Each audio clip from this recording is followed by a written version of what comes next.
Hello, everyone. My name is Brooke Memu. I'm a sophomore at the College of Southern Nevada, and today I'll be providing points and speaking on whether or not genetically modified crops is good for the environment or not. Now, there doesn't seem to be any other way of creating the next green revolution without GMOs. That was a quote from the E.O. Wilson, Edward Osborne. If you guys do not know him, he actually has to be the best scientist we have on ants and an extremely extravagant naturist. Now, genetically modified foods were created to provide more produce and generally improve the overall quality of all life. GMOs provide a great amount of food. Now, I'd like to start with the three arguments for and the three arguments against genetically modified crops. Now, first, genetically modified organisms, also known as GMOs, have much more of a nutritional value than most regular crops. They have much better food quality. They also provide a resistance against pests and other stuff. And they also have much more medical benefits. Now, there is 7.7 billion people in this world right now. We are projected to have by the year of 2050, we're projected to have over 9.6 billion people. The traditionally grown plants right now provide for less than 1/3 of the entire world. So we greatly rely on GMOs. Now, in addition to genetically modified crops providing a great amount of food for people in the world, traditional grown plants would not have enough food for countries all around. Now, in 2018, the primary produces that were grown using GMOs included sugar canes, soybeans, corn, and apples.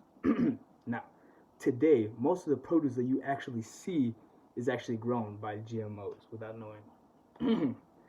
Now, third, genetically modified crops do not require as many environmental resources as traditionally grown plants. So, meaning exactly, we wouldn't have to use as much water, we wouldn't have to use as much fertilizer, and would just overly save on all resources that we have and that we use to grow for plants. Now, however, it is proven that the process of growing genetically modified crops is somewhat harmful to the environment. It can mess up it can mess up the soil. It can affect non-targeted organisms, and it has an overall great effect on all the plants. Now, along with that, for that matter, modified crops have also slightly affected some humans.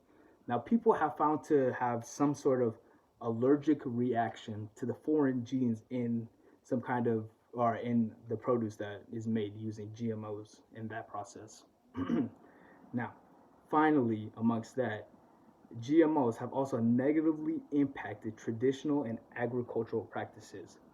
They have completely dominated the whole farming business, and including putting some professional agricultural growers out of business.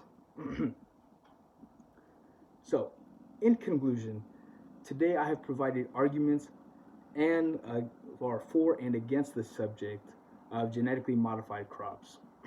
Now, overall, genetically modified foods are going to be needed for the future, and it absolutely is necessary to continue with it.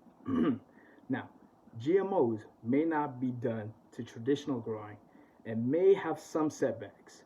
Unfortunately, it may not work for some people and affect some organisms. That is just for now. Genetically modified foods are going to help us in the long run, though.